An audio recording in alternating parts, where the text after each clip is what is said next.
मैंने आवाज दी, कौन है वहाँ, कौन है?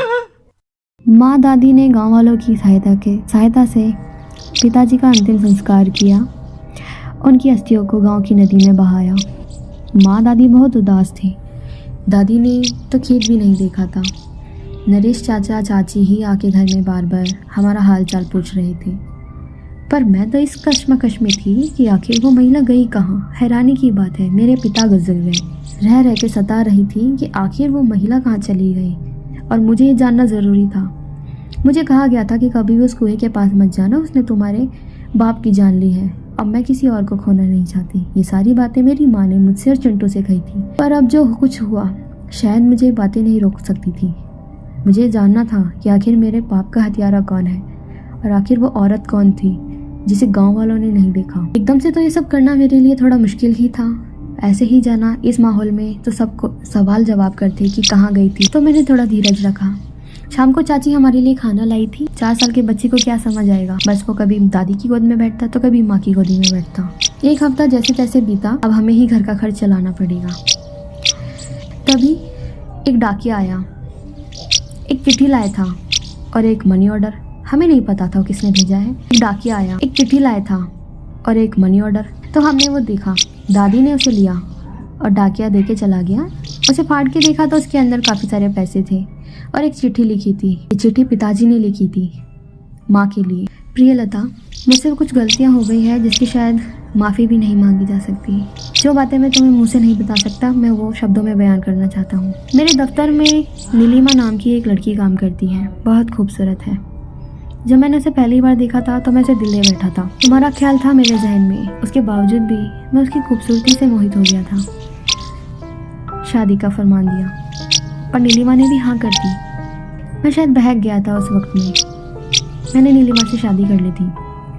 नीलिमा ने जिद की कि उसे मेरा गांव देखना है। खैर इसी वजह से मैं गांव आया था। 4 साल में ये मेरा तीसरा चक्कर था गांव में। तुम लोग की याद तो आती थी, लेकिन जब से मैं नीलिमा मेरी जिंदगी में आई थी मैं शायद भूल ही गया था कि मेरा एक और परिवार है। मेरे वापस लौट जाने के बाद तुम्हें चिट्ठी मिलेगी और शायद मैं कभी वापस नहीं आऊँगा। मैं नीलिमा के साथ ही अपनी ज़िंदगी बिताना चाहूँगा और मैं तुम्हें हर महीने इसी तरह से घर का खर्च भेजता रहूँगा। ये पैसे मैंने ही भेजे हैं तुम लोगों के ख्याल रखने के लिए। हो सके तो मुझे माफ़ कर देना। ये सब इस खत में लिखा था और माँ ये पढ़कर रोने लगी थी। हमें तो समझ नहीं आया माँ फिर से क्यों रोने लग गई। एक बात तो थी कि जरूर पापा को याद करके रो रही थी। दादी ने माँ को देखा और उदासी में पूछा, लता बेटा क्या हुआ, क्यों रो रही है बहू? तो माँ ने बताया कि खत में क्या क्या लिखा है। ये सुनकर तो दादी भी हैरान हो गई, थोड़ा गुस्सा भी हुई कि रमेश की इतनी हिम्मत कि उसने तुझे धोखा दिया, उसने हमें धोखा दिया, इन बच्चों को क्या होगा। खैर ये खत तो हमें अब मिला है। माँ ने कहा अब छोड़ो, क्या फ़र्क पड़ता है इन सब बातों से, अब तो वो रही नहीं तो इन सब चीज़ों का भी क्या ही फ़र्क पड़ेगा। जो होना था सो हो गया और वो औरत भी चली गई है हमारी ज़िंदगी से। पिताजी की दूसरी पत्नी थी तो हमें पता ही नहीं चला। खैर पिताजी को मार के वो कहाँ भाग गई ये तो मुझे जानना था। किसी ने तो ज़रूर देखा होगा। ये सोचते सोचते मैं घर से बाहर निकल गई। शाम का टाइम था कि मुझे वो कुआं नज़र आने लगा। मैं थोड़ी घबरा गई। मैंने चारों तरफ देखा, अभी भी लोग आ जा रहे थे, पर किसी ने मुझे कुएं के पास नहीं देखा। शुक्र है, वरना वो मेरी माँ से शिकायत कर देते और मुझे खूब पिटाई लगती। खैर मेरी हिम्मत तो नहीं पड़ रही थी, पर मुझे जानने की बहुत जिज्ञासा थी कि आखिर इस कुएं में ऐसा है क्या। मुझे कानों में आवाज़ सुनाई दी, कौन था ये? वहाँ तो कोई नज़र नहीं आ रहा था, तो मुझे बुलाया किसने? फिर मेरा किसी ने नाम भी लिया, अंजू इधर आओ। मैं हैरान थी।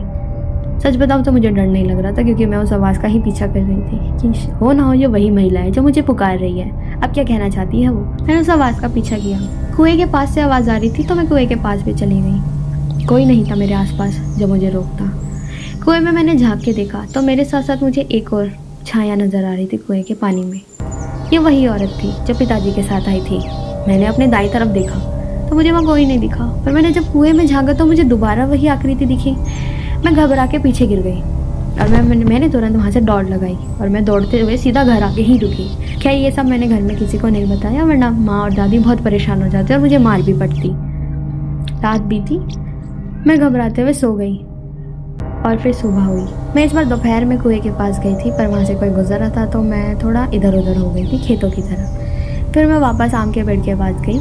काफ़ी बड़ा पेड़ था, पूरे गांव में ऐसा पेड़ कहीं नहीं है। खैर उस आम के पेड़ में से छम छम की आवाज़ आई। ऊपर देखा तो इतना घना पेड़ था कि मुझे कुछ नज़र ही नहीं आया, इतना घना पेड़। कुएं के चारों तरफ देखा कुछ नहीं नजर आया। हिम्मत नहीं दोबारा कुएं के अंदर झांकने की। फिर मुझे दाईं तरफ से आवाज आई, कोई मेरा नाम पुकार रहा था। देखा तो एक खंडर सा था। मैं अकेले उस खंडर के अंदर जाने की हिम्मत करूं तो कैसे करूं। ये सोचकर मैंने उस तरफ कदम भी बढ़ाया कि छोड़ मंजू, अभी तो दिन है, क्यों घबराती है। ये सोचकर मैं उस खंडर की तरफ चली गई। उस खंडर में कुछ तो जरूर था, तो मैं उस तरफ बढ़ गई। देखा तो किसी का टूटा फूटा घर था, काफी बड़ा। गेट भी झूल रहा था। मैं अंदर गई तो हल्की हल्की रोशनी पड़ रही थी। शाम होने वाली थी। पता नहीं मुझे कहाँ से इतनी हिम्मत आ गई कि मैं रुकी ही नहीं, मैं बस बढ़े ही जा रही थी। काफ़ी अजीबोगरीब आवाज़ें आ रही थी। सूखे पत्ते पड़े थे, उन पर मेरा पैर पड़ रहा था। किसी की सिसकने की आवाज़ आने लग गई बहुत ज़ोरों से। मैंने चारों तरफ देखा, मुझे समझ नहीं आया। मैंने आवाज़ दी, कौन है वहाँ, कौन है? पर किसी ने मुझे अब जवाब ही नहीं दिया। बस सिसकने की आवाज़ आई। मैंने अपनी दाईं तरफ देखा, मुझे कोई नहीं दिखा। मैंने अपनी बाईं तरफ देखा, एक कमरा था, उसका दरवाज़ा खुला हुआ था। मैंने उस तरफ कदम बढ़ाए, झांक के देखा, ये वही औरत थी। हाँ, ये वही औरत है जो मेरे पिताजी के साथ शहर से गाँव आई थी। मैंने उससे बोला, आप यहाँ क्या कर रही हैं? पर वो पीछे नहीं मुड़ी। वो आखिर ये इस खंडर में कर क्या रही है इस पहर? मेरी दीवार पर क्या देख रही है? उसने बड़ी अजीब तरीके से अपनी गर्दन को मोड़ा। मैं एक पल के लिए तो घबरा गई और उसने मुझसे कहा, तुम्हारे पिता को मैंने ही मारा है। तब बस फिर मैंने उससे पूछना शुरू किया और उसने मुझे अपनी सारी दास्तां बता दी। शाम को मैं उस खंडर में उस बंद कमरे के बाहर खड़ी थी जिसका दरवाज़ा अपने आप खुला। वही महिला खड़ी थी जो शहर से पिताजी के साथ आई थी। उसने बस मुझे एक ही बात कही कि तुम्हारे पिताजी को मैंने ही मारा है और मैंने उसे उसके कर्मों की सज़ा दी है। उसका बोलने का तरीका बहुत अलग था। मैं थोड़ी घबरा गई। मैंने अपने कदम पीछे लिए और मैंने उससे पूछा घबराते हुए, ये आपने ऐसा क्यों किया? आखिर मेरे पिता ने आपका क्या बिगाड़ा था? ऐसे में वो बहुत ज़ोर से हंसे। हंसी भी बहुत खतरनाक थी। खैर, उसने बोलना शुरू किया। ये उन दिनों की बात है। मेरे पिता शंकर प्रसाद इस गांव के मुखिया थे और तुम्हारे दादा मेरे पिता के बहुत अच्छे दोस्त थे। उन्होंने बचपन में ही मेरी और तुम्हारे पिता की शादी तय कर दी थी। बचपन में ही हमारा बाल विवाह हो गया था और हमारा गोना होना था। पर मेरे पिताजी ने शर्त रखी थी कि जब मैं 16 बरस की हो जाऊंगी तभी वो मेरा गोना करेंगे। ऐसे में तुम्हारे दादा राजी हो गए थे। कुछ टाइम बाद तुम्हारे दादा ने अच्छा धन दौलत कमा लिया था और उन्होंने मेरे दादा को गोना करने से मना कर दिया था, ये कहकर कि उनका लड़का तो पढ़ा लिखा है, वो भला किसी गांव की लड़की से क्यों शादी करेगा। मेरे पिताजी ने बड़ी मिन्नतें की कि ऐसा मत करो शंकर प्रसाद, मैं कहीं का नहीं रहूंगा, गांव वाले मुझे जीने नहीं देंगे, मैं शादी के बाद घर में कैसे रख सकता हूँ। इस पर तुम्हारे दादा ने एक ना सुनी और अपने बेटे को यहाँ से चले गए और फिर किसी सीधी सी लड़की को देखकर तुम्हारे पिता की शादी भी कर दी। लता, वही औरत, यहाँ से चले गए, इसलिए इससे शादी कर दी और आज तक तुम्हारी माँ को भी ये राज नहीं पता कि मैं तुम्हारे पिता की पहली बीवी हूँ। इस सदमे को मेरे बाबा बर्दाश्त नहीं कर पाए और उन्होंने आत्महत्या कर ली। गाँव भर के ताने सुन सुनकर मैंने भी उस कुएं में कूद के अपनी जान दे दी। तो इसी वजह से मैंने तुम्हारे पिता को मारा, अपने परिवार का मौत का बदला लिया है मैंने उनसे। और ये सब सुनकर मेरे आंखों से आंसू बंद नहीं हो रहे थे। वो कहीं गायब सी हो गई थी और मैं घर आ गई थी। तो आज की स्टोरी आप लोगों को कैसी लगी मुझे कमेंट्स करके ज़रूर बताइएगा। अपनी किसी स्टोरी को शेयर करवाने के लिए, मेरी आवाज़ में रिकॉर्ड करवाने के लिए कमेंट कर सकते हैं, DM कर सकते हैं।